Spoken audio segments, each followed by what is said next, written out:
Today we are going to talk about boundaries, why they are important, and how to create healthy ones in your life. First, I'll go ahead and introduce myself. My name is Molly Mitchell, and I have a Bachelor's of Social Work, am in the Master's of Social Work program at Ball State, and am currently a graduate student for the Fisher Institute of Health and Well-Being. Here is a brief overview of what we are going to cover. First, we're going to talk about what boundaries are and what they apply to. Then, we will talk about why setting boundaries is so important and how we can begin to implement them into our lives. We will end with some tips and things to consider when you are setting those boundaries. So, what are boundaries? Often people have misconceptions about what this term means and believe that people create boundaries in order to push other people away. Boundaries are actually self-made rules that are meant to keep you healthy because they will keep you within your limits of functioning well. They are not about keeping someone separated from other people. Boundaries also help to give you agency over your space, time, belongings, and feelings so that you can feel in control of your own life. Boundaries are important because they keep you from crossing your limits. When you cross your limits, that is when you get feelings of exhaustion and frustration over things that normally would not frustrate you.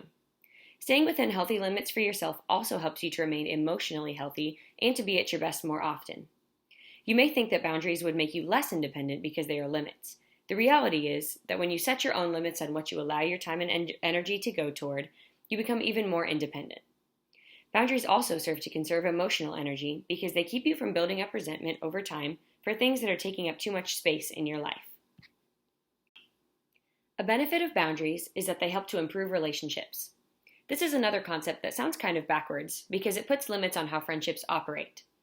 When you have good boundaries in a friendship or other relationships, it helps to keep you and others from unknowingly overstepping, which can create resentment between people. Becoming comfortable with the boundaries of a friendship helps the relationship to remain healthy. Boundaries can also improve your performance in other activities such as work or athletics. Creating limits on your time and energy for these activities keeps you from getting burned out on them. Boundaries can be applied to many parts of a person's life. Sometimes, you may have a specific relationship that is particularly draining for you that you need to set some limits on. Other times, you may have a job that tends to creep too far into your personal time that you need more separation from when you're off the clock. In setting boundaries, it is important to start small. Don't try to make drastic changes all at once that could create imbalance in your life. Instead, find small things to change and get used to those changes before you make more. It is also crucial that you remember to give yourself permission to set boundaries, and remember that doing so is not selfish, as long as you are still honoring all of your commitments. Set specific limits that directly apply to what you want them to. For example, if you have a certain activity that takes up more of your time than you want, set a limit for how much time you will spend on that activity per week and do not cross it. This will help you to be consistent. Finally, be assertive if you need to. If someone tries to take advantage of your time or energy in a way that crosses a boundary of yours, remind them of what your limits are. Here are some things to consider when creating boundaries. Remember that you have the right to say no to things beyond what you have committed to or that are unreasonable, without feelings of guilt. You have the right to be treated with respect and to not be taken advantage of, as well as to prioritize your needs. You also have the right to not have to meet unreasonable expectations that other people place on you. The boundaries that you set can be defined by your culture, personality, life experience, or family dynamics. Boundaries look different for everyone, so it is important to be self-aware of what yours are, as well as what the limits of other people are.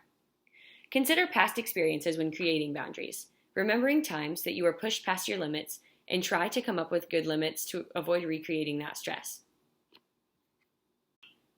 For more information about this topic or other topics related to well-being, you can check out the Healthy Lifestyle Center at www.hlcmuncie.com, email us at hlc765@gmail.com, or call us at 765-285-1293.